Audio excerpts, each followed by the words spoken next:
Eleição municipal. Boa noite, meus amigos, minhas amigas. Estamos aqui no mais um bate-papo, mais uma live, conversando sobre assuntos diversos do dia a dia, da política, dos amplos setores. Hoje falar um pouco também, lógico, da política em geral. Afinal de contas, as coisas estão quentes. Os acontecimentos aí de sexta para cá, briga do Moro com o Bolsonaro, e os dois ali não têm razão. Os dois são péssimos, autoritários, fascistas, criminosos, cometeram crime e confessaram em suas próprias declarações. Vamos ver o andamento agora, o desdobramento, tanto na Câmara como também no próprio Judiciário. Mas falar hoje aqui um pouco sobre cultura, sobre os trabalhadores da cultura, como é que estão enfrentando essa crise, esse isolamento, a crise do coronavírus, que afeta muita gente, afeta o mundo.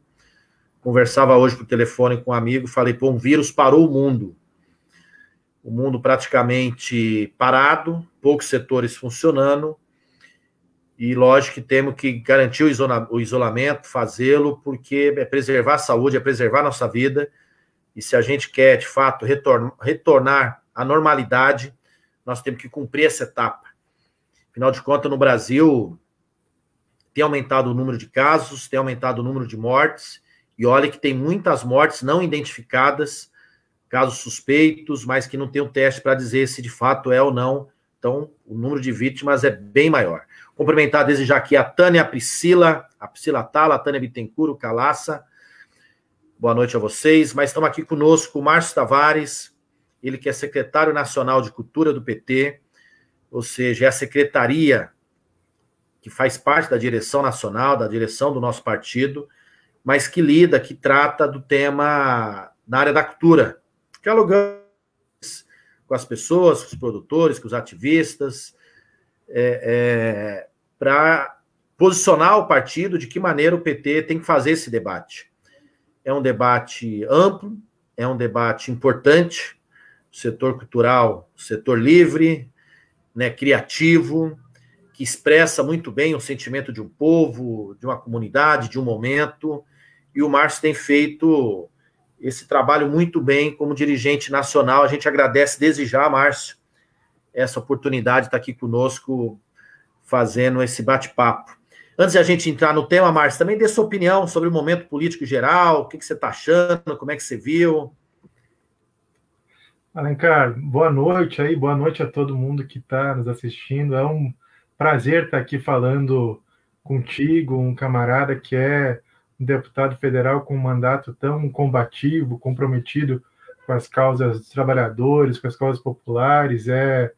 E nesse momento, que é um momento de fato de uma conjuntura que nenhum de nós, eu acho, imaginou passar por uma situação Verdade. como essas, né? Nós, acho que ninguém está devidamente preparado para confrontar uma pandemia dessa natureza, mas que também traz ensinamentos, desafios que são importantes. Agora, nós aqui confrontar essa situação com a ausência de um governo, de uma liderança nacional capaz de unificar o país para o confronto de um inimigo invisível, ainda é pior. E quando a gente vai vendo na real, parece que a pandemia está abrindo as entranhas desse governo e mostrando que há de pior no Brasil, né? Que juntou aí um conjunto de pessoas que vão do presidente, os filhos, até boa parte dos ministros, como por exemplo é o caso do Moro, que todos têm uma coleção de crimes contra o país, de crimes comuns que estão com a responsabilidade de conduzir a nação. Então, é uma situação complicadíssima para a gente enfrentar. E com uma ameaça constante à democracia, porque todo o confronto, como tu bem colocou, entre o Moro e o Bolsonaro, por exemplo, são duas figuras que ameaçam a democracia brasileira, né? O Moro é o criador aí de todo o desmonte do Pacto de 88, que redundou no golpe contra Dilma, depois na prisão ilegítima do Lula, na própria eleição, que é muito questionada, de 2018, em função do que aconteceu e da interferência dele. então que redundou na presidência do Bolsonaro, que é essa figura nefasta. Então, agora o Brasil está assistindo aí quem são essas pessoas, quem são esses supostos paladinos aí da moral, e que, na real, são dos maiores criminosos que a política brasileira já viu comandar espaços importantes. De fato, é um momento triste que a gente vive na política nacional, com todos os acontecimentos, desdobramentos, onde ambos queriam a Polícia Federal para controlar para si. E, aliás, citar aqui, agradecer a presença também da Maria Costa, do Emerson Batista, da Juliana Scatena, o Antônio Rodrigues, lá de Santo André, o Márcio Rogério, que faz uma pergunta aqui também, uma crítica, né? O app do Banco do Brasil, você consegue até depositar um cheque utilizando a Câmara. Não dá para entender que o app da Caixa não funciona. De fato, é lamentável, Márcio, esse acontecimento. A Vilma Mello, Clodoaldo Santos, o Océlio, nosso amigo Océlio, também produtor cultural, grande Océlio, grande artista. Fiz o primeiro boneco na minha primeira campanha em 2004, a vereadora Océlio, que fez o boneco junto com o Júnior, Edson, alguns outros companheiros e amigos. Célio, te gosto muito, muito carinho por vocês. Fábio Alexandre, Kleber Paiva, também de Santo André. A Priscila Atala pergunta como a cultura é importante no combate ao coronavírus e para ajudar na quarentena. Já já a gente passa a pergunta. Francisca Silva e a Letícia Espíndola. Também devemos valorizar a cultura. Imagino que seria de nós em casa sem os trabalhadores, o trabalho dos artistas. Ô Márcio, aliás, a cultura, não só para enfrentar esse momento, mas a cultura, a sua história, né? É uma história de contestação, é uma história de expressão, é uma história de crítica, e a cultura tem que ser isso mesmo, né? Ela tem que, às vezes, observar coisas que a gente não observa, que é a criação, é o pensamento dessas pessoas que produzem, que expressam a opinião, né? O pensar de um povo, o jeito de um povo, o valor de um povo. Então, todos os artistas, produtores, enfim, todo mundo que trabalha com a cultura, de fato, tem uma importância ímpar para garantir também as nossas liberdades, né, as mais diferentes liberdades possíveis. Ô Márcio, e nessa crise que nós estamos vivendo, uma crise sanitária, mas que tem reflexo direto na economia, muitos trabalhadores estão afetados, porque perderam a possibilidade de exercer o seu trabalho e perderam, consequentemente, sua renda. E as pessoas que trabalham com a cultura em setores diversos, que não necessariamente está no dia a dia, no olhar de... Às vezes, muitas pessoas não observam a diversidade disso, e o trabalho no dia a dia, mas que estão sofrendo diretamente esse impacto. Como é que você vê isso, Márcio? Como é que esses trabalhadores da cultura, nós temos desde os grandes artistas, mas principalmente o pequeno produtor, o artista ali da sua cidade, da comunidade, o pintor, um artista de circo, de teatro, do audiovisual, enfim, como é que você está, do músico, como é que você vê tudo isso, da dança, né? Como é que você está sentindo isso no seu diálogo com essas pessoas? O que você percebe? Olha, Alencar, a situação na comunidade cultural e entre os trabalhadores da cultura é uma situação dramática. Para você ter ideia do tamanho do contingente que a gente está falando, o IBGE fez uma pesquisa o ano passado que identificou que 5% da força de trabalho do Brasil está vinculada à área de cultura.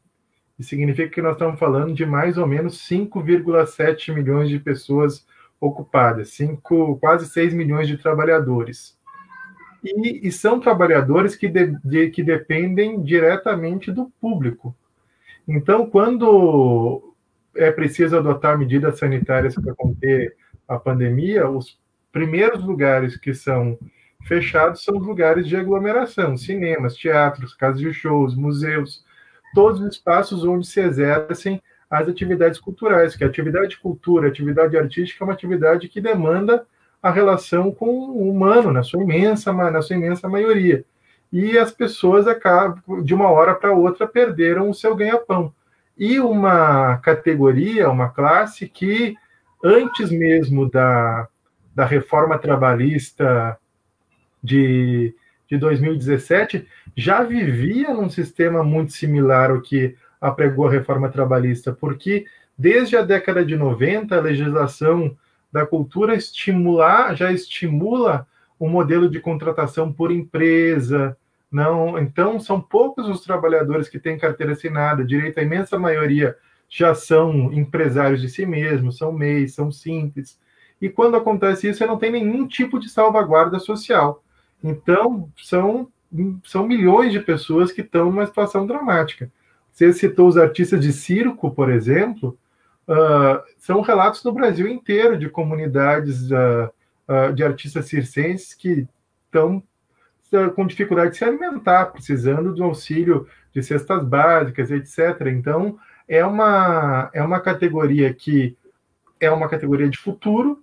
Todos os países sabem que a economia da cultura vai seguir se desenvolvendo e não vai ser substituída pela tecnologia, mas que é muito vulnerável a eventos como esse que aconteceram agora e que precisam muito da ação do Estado, que precisam muito que o poder público... Como é que você vê, ô Márcio, antes disso, só para cumprimentar aqui o Cabelo, nosso vereador lá em Nazaré Paulista, a cidade aqui do interior de São Paulo. Cabelo, o Fábio Alexandre, desculpa, Cabelo, é o apelido que a gente menciona, vereador lá em Nazaré Paulista, uma cidade aqui do interior do lado, cidade muito gostosa, bonita. Chico Louco, nosso amigo de Francisco Morato. E, Cabelo, continue contando conosco, pode ter certeza. Mas, ô Márcio, e como é que você acha que os governos poderiam fazer para os trabalhadores na área da cultura, nesse período, nessa crise que nós estamos enfrentando, que provavelmente deve essa quarentena, esse isolamento, se prolongar um pouco mais, porque a curva continua em ascendência, né? Continua crescendo o número de pessoas afetadas. Como é que você acha, o que você imagina que o governo deveria fazer sobre isso? Não, veja bem a situação onde a gente está quando está falando sobre quem trabalha na área de cultura. É provavelmente o primeiro setor que teve o seu espaço fechado de trabalho e provavelmente vai ser o último que vai ter o seu espaço de trabalho reaberto, porque a exceção, vamos dizer assim, por uma jabuticaba da política nacional que permitem que as igrejas funcionem no meio de uma pandemia, você não vê nenhum governo autorizando, e com razão, inclusive, porque é uma medida sanitária necessária, que os espaços de cultura sejam reabertos, e vão demorar muito para serem reabertos. Então, a primeira medida, e é preciso aí dar os créditos à nossa bancada do Senado e a vocês lá na Câmara, foi ter incluído, e isso tem a marca do nosso partido e da ação dos nossos parlamentares, a cultura na renda básica emergencial, esse auxílio de R$600 a R$1.200. Essa foi a primeira iniciativa e muito importante, atendeu a uma fatia muito grande do setor. Só que nós vamos precisar fazer mais do que isso, né? Nós vamos precisar proteger as pequenas produtoras, proteger os pequenos centros culturais, os coletivos de cultura de periferia. Quase todos eles precisam de uma ação do Estado para que sobrevivam nesse meio tempo, que vai de vocês dar isenção de cobrança de energia para um centro cultural, de quem é MEI simples não precisar pagar as suas taxas nesse momento. Então, são ações que são necessárias para que as pessoas possam atravessar esse período com alguma segurança e alguma dignidade, porque é sempre uma relação dúbia, né? Porque as pessoas estão sentindo em casa a importância da cultura, né? Nós todos estamos de quarentena e todo mundo está assistindo série, vendo filme, vendo live, vendo música, e talvez a cultura esteja prestando o maior trabalho à sanidade psicológica da nossa população. Com certeza. Nesse isolamento, é o momento que nos permite abrir mais nossa mente, nossos pensamentos, fluir melhor, relaxar. Aliás, está dizendo aqui a Tânia Mara Bittencourt, lá de Cruzeiro. A arte... Cadê? Peraí. Assumiu. A arte, além de ser um dom inerente à capacidade de se expressar de forma subjetiva, é a melhor terapia que existe. E nesse momento, com certeza, se não fosse as pessoas que trabalham com cultura, que produzem cultura, imagine o inferno que cada um viveria no seu isolamento individual, né? No seu só. Porque assim, a cultura permite que você se expresse, né? Se revele, pense, enfim, se manifeste. E quando você também a vê, quando você a admira, aprecia, que você também, diria, fique mais leve, né? Flui melhor, como disse a Tânia, uma terapia. Agora, Márcio, queria que você falasse também, emendando depois que você estava comentando, todo mundo está vendo, e depois você falasse das experiências dos outros países nesse período, mas pode continuar falando da forte produção que está tendo por alguns e alguns consumindo nesse período, várias pessoas consumindo nesse período, assim, né? No sentido de estar apreciando.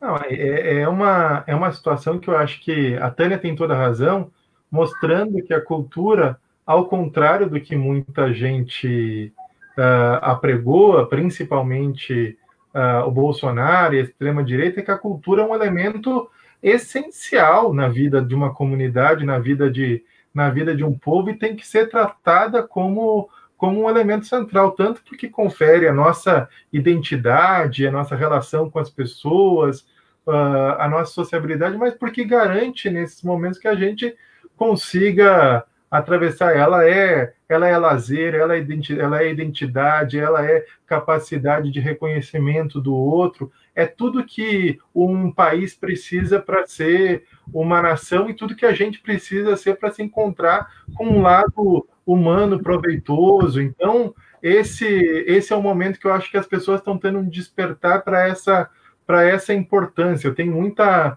fé de que essa pandemia traga boas coisas nesse. Aliás, ô Márcio, lógico que nós estamos vivendo um período muito crítico, muito difícil, muito grave,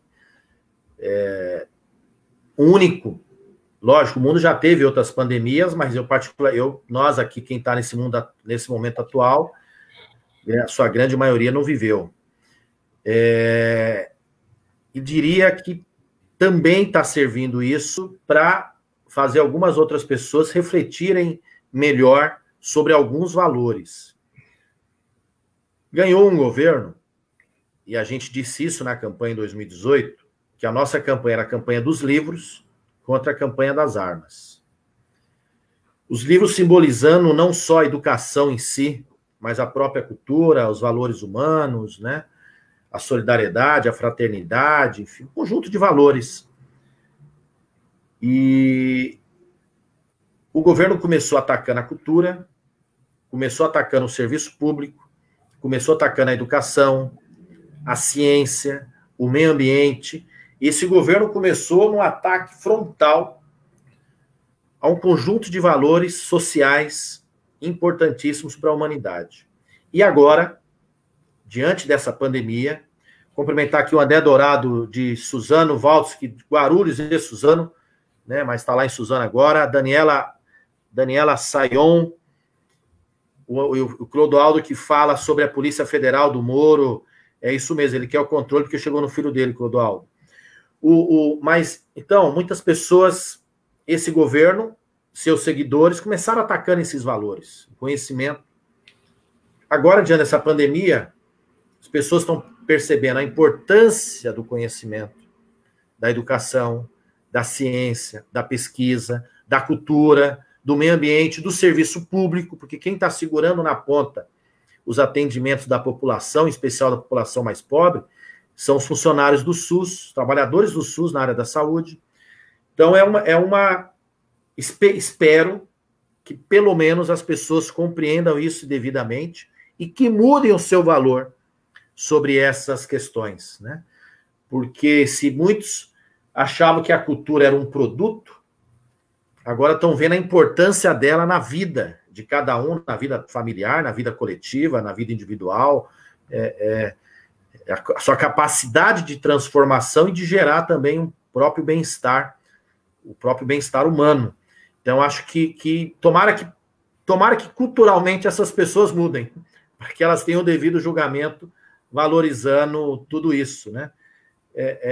E aí, Márcio, voltando, bom, pode falar. Eu tenho muita fé nisso que você está falando. E é importante, outra isso que você colocou, de que esse governo, ele assumiu, o Bolsonaro assumiu e venceu com a cultura e os artistas como inimigos, com os professores e com a ciência como inimigos, com o serviço público, o SUS como inimigos, a educação pública como inimigo. Ou seja, tudo que a gente precisa no país para combater a pandemia nesse momento são os inimigos do Bolsonaro. É os professores universitários com a ciência que estão pesquisando para produzir respirador, para produzir teste, para fazer laboratório, é o SUS, é o conhecimento, é as pessoas em casa usufruindo da cultura, do trabalho dos artistas. Então, todos os inimigos do Bolsonaro, todos os inimigos desse governo, é aquilo que nós mais precisamos num momento de extrema crise. Então, acho que a possibilidade das pessoas atentarem abrirem os olhos para esse confronto que existe desse governo com valores civilizatórios mesmo, os mínimos, ciência, educação, saúde pública, cultura. Não, e tem que entender, é importante a gente compreender, tem muitos artistas, ou alguns artistas, que têm um destaque e uma situação financeira boa, mas a grande maioria não é isso que a gente vê na telinha, esse mundo perfeito.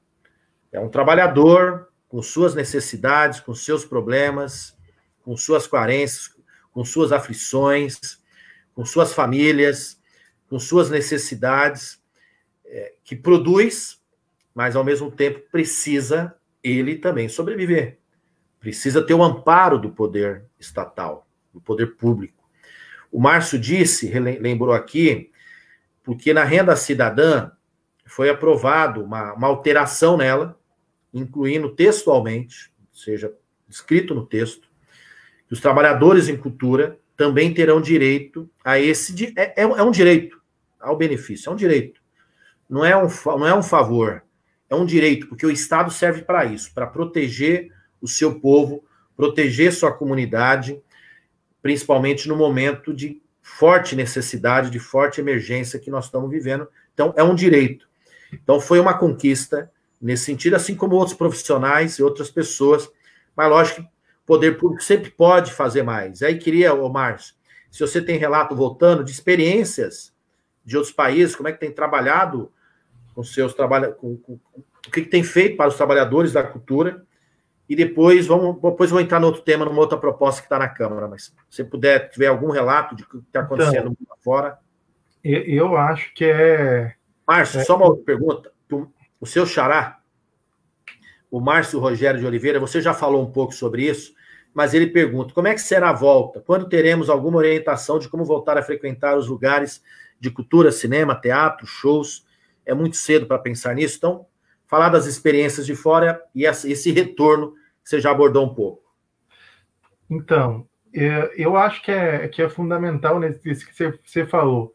A camada de artistas de grande visibilidade e que são muito ricos é como a camada dos advogados que têm maior sucesso, de outras profissões que têm é uma infinita minoria dentro de um universo muito grande de profissionais.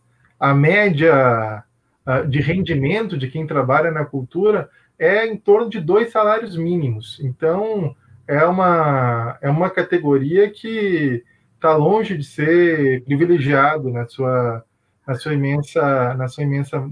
imensa maioria de trabalhadores.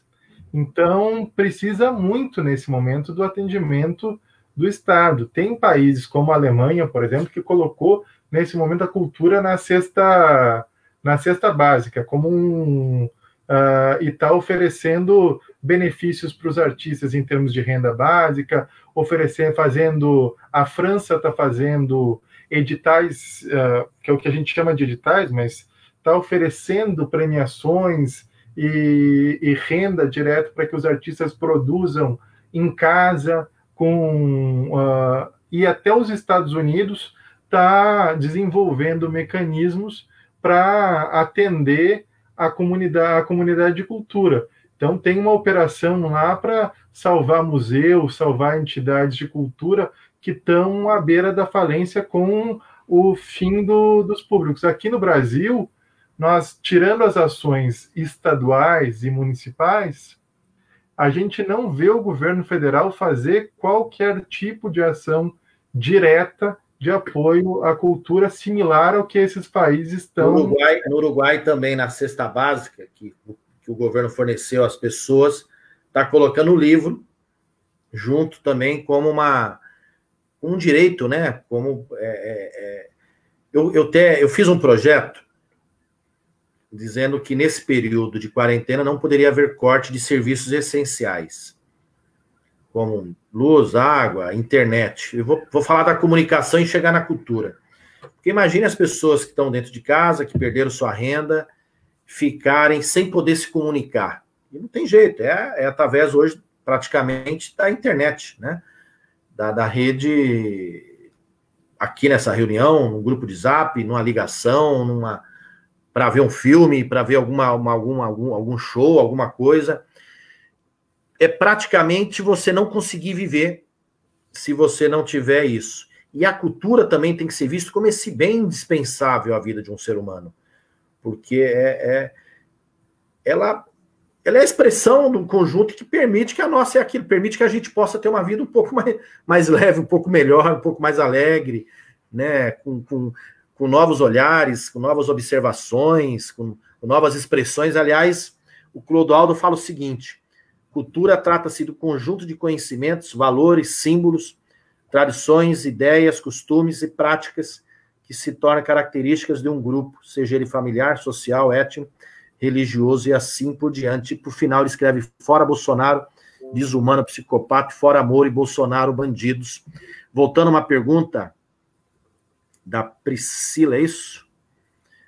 Priscila Tala. Como a cultura é importante no combate para ajudar a quarentena, de uma certa maneira você também falou nesse período. A Marisa Del Monte nos parabenizando pelo debate. Obrigado, Marisa.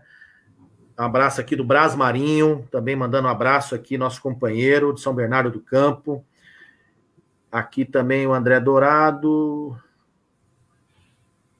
O André Dourado nos cumprimentando, parabéns pela luta. O Basilício João Souza. O Cidinho também nos parabenizando. O Adalberto, grande companheiro. Adalberto, tá firme e forte aí. Adalberto que acompanha alguns grupos culturais.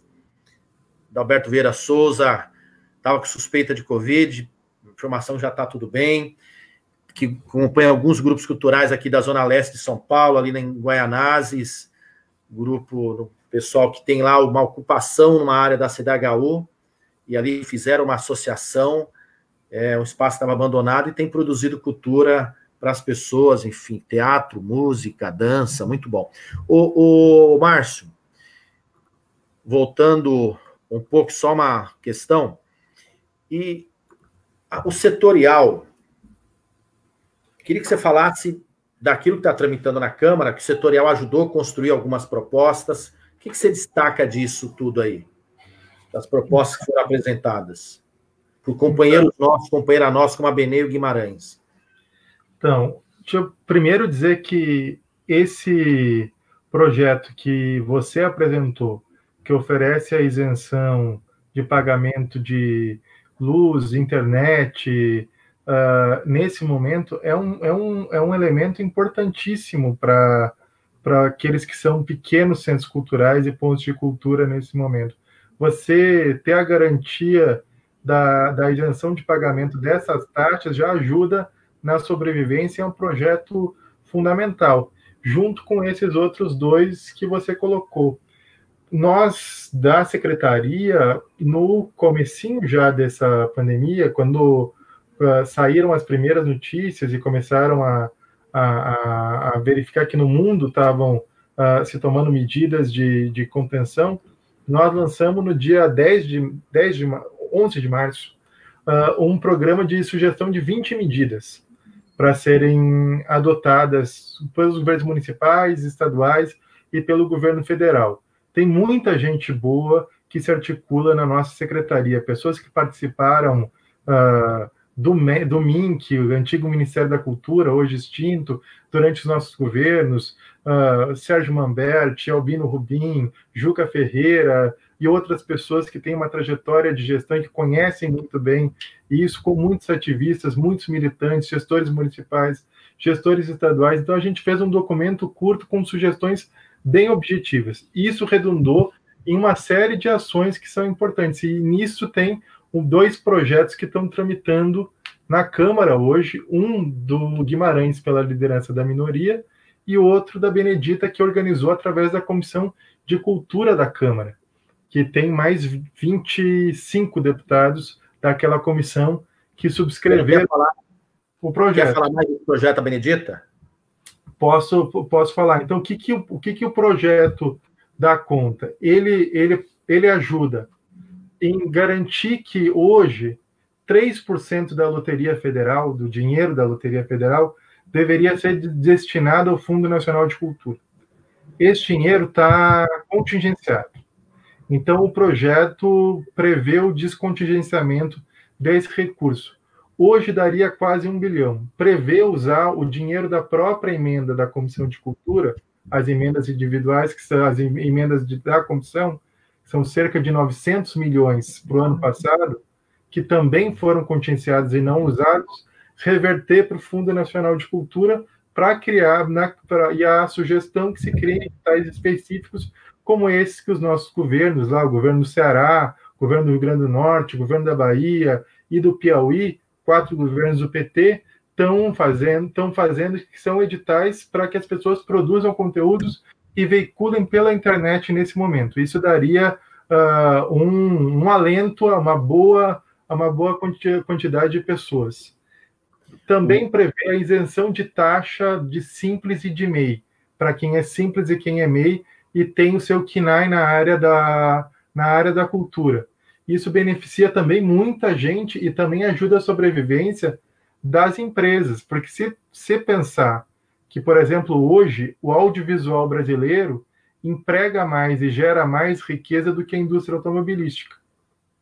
Então, você tem 350 mil pessoas trabalhando nessa área e uma série de empresas, e a maioria delas são pequenas e que precisam ter um suporte nesse momento para poder voltar a produzir quando a pandemia acabar. Então, o projeto também dá sustentabilidade para essas empresas, para essas produtoras, para essa cadeia produtiva seguir viva, para que o país possa, quando retomar, e aí tem outras medidas protetivas para os cinemas, para os centros culturais, etc., que são todas nesse sentido.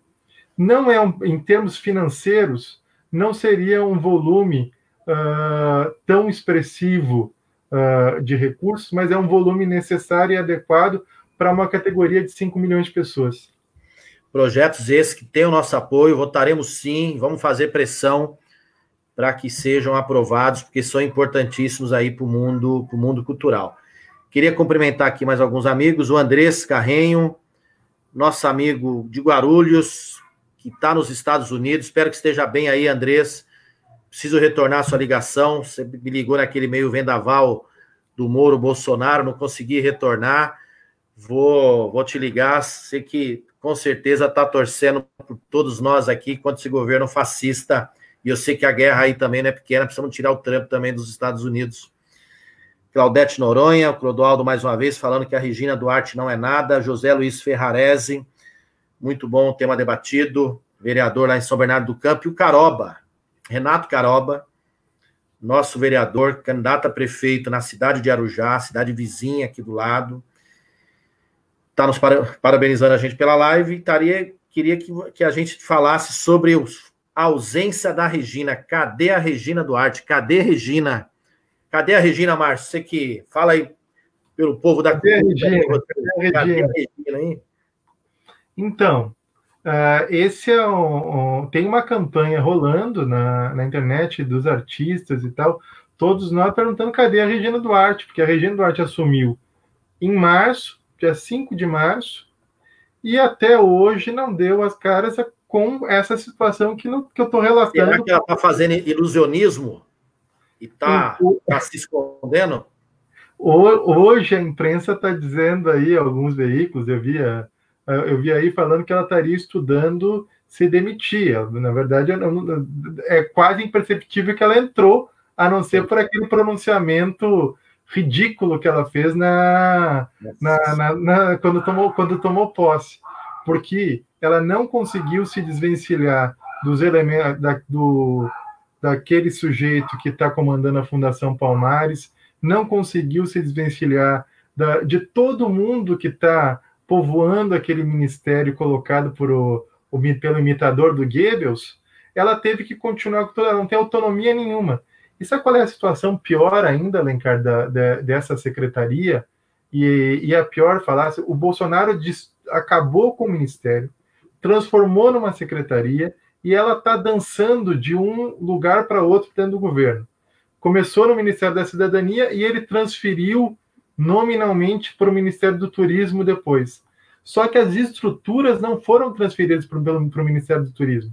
Estão ainda na cidadania. Se você for ver as portarias que saem, por exemplo, eles publicaram uma MP que foi a única coisa que saiu desse governo, que é uma MP que possibilita a remarcação dos eventos para o futuro e reorganiza algumas coisas dos projetos apoiados pela Lei Rouanet. É assinada pelo Onyx Lorenzoni, ministro da Cidadania, porque a tal da secretaria está num limbo, inclusive estrutural dentro do governo. Então, é o tamanho descaso com o setor, e que ela não é. Então, na vida real, a Regina Duarte não chefia nada, porque a estrutura é um desmonte. Ela se prestou a servir de biombo para o governo fascista e dar um verniz minimamente ilustrado de quem sempre apoiou os tucanos para estar agora no governo, aparentando que não é uma perseguição que há e segue havendo. Não existe mais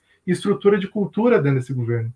Cadê Regina? Ela poderia pelo menos ter a pachorra, a coragem de defender a classe artística nesse momento de crise, nesse momento difícil, de emergência, mas é uma ausência absoluta, não vê sequer uma palavra, sequer uma opinião. É lamentável, né, a gente ter uma secretária nacional de cultura que não defenda. Aliás, esse governo é o governo do contrário. É o governo ele escala o time para fazer gol contra. Tem no meio ambiente um cara que ataca o meio ambiente. Tem nas empresas públicas a turma que é contra as empresas públicas, que é privatização. Tem no Ministério das Relações Exteriores um cara da guerra. Então é uma insanidade, Tem na cultura e assim as outras. Na educação, então, a ignorância absoluta. E na cultura também uma secretária que não defende a cultura. Ela nem se deu conta, podia pegar um diretor, para ver se, quem sabe, ela faz alguma coisa, escrever para ela um roteiro e falar para ela, faça esse roteirinho aqui de secretária, dá o papel para ela de secretária de cultura, para ver se ela consegue exercer aquilo, né, ela achando que é um papel, mas não é uma responsabilidade, ela tem que agir aquilo como responsabilidade, com vigor do artista que é contestador e que tem que defender os seus. Ela está ali para defender a cultura, não para outras áreas do governo que defendem outras áreas. Que diga não a ela, por exemplo. Pode até ser que o governo diga não a ela, mas que pelo menos ela defenda o setor cultural, que ela está ali para isso. É lamentável. Agora. Só complementar aqui o Ferrarese, que é um vereador que falei de São Bernardo do Campo, está dizendo também que é o governo que acabou com o esporte, muito bem lembrado. É o governo que acabou. Ferrarese, é lamentável, né? O governo está destruindo o Estado brasileiro e as políticas públicas. Márcio, contigo. Agora eu ia fazer uma brincadeira que dizem as boas e as más línguas que se entregarem esse roteiro para ela, mas se ela não tiver um ponto eletrônico, ela não consegue repetir o retorno e interpretar o papel. Agora é verdade. Ela some e na minha opinião, ela se prestou ao pior dos papéis, porque ela se prestou a dar uma fachada ao governo. A única vez que ela apareceu falando nesse período foi numa audiência na Unesco, em que ela disse que o governo está atendendo a comunidade artística. Então assim, o papel dela é dos piores.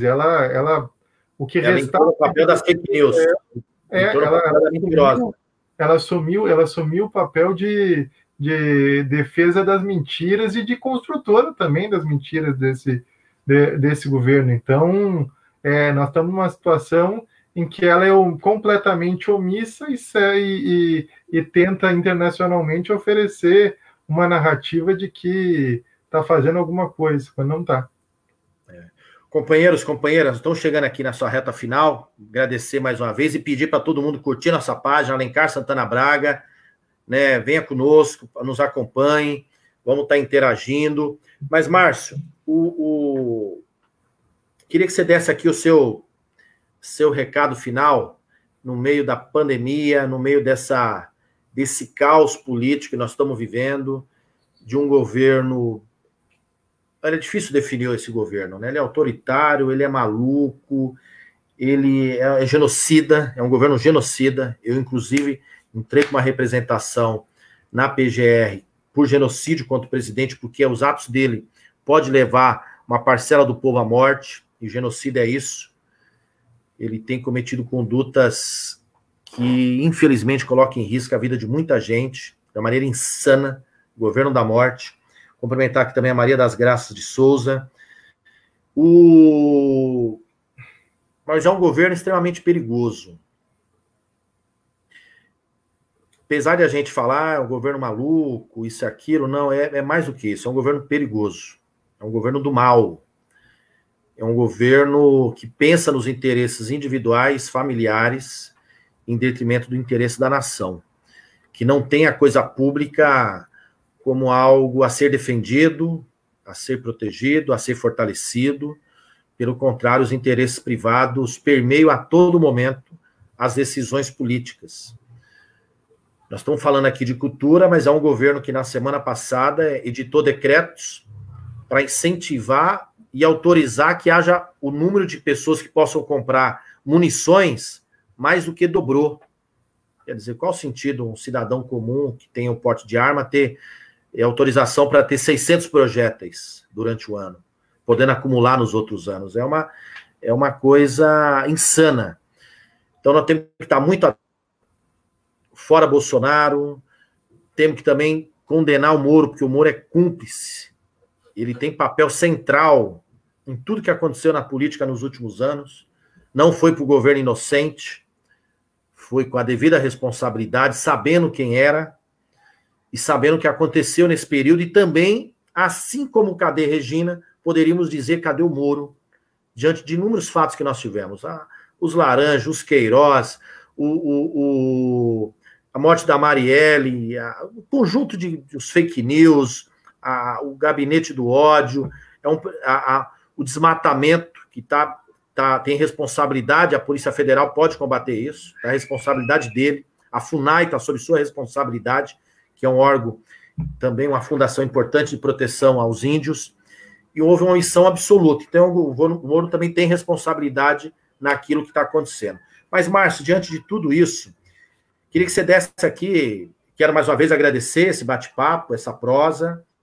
Estamos aqui já com 50 minutos de conversa,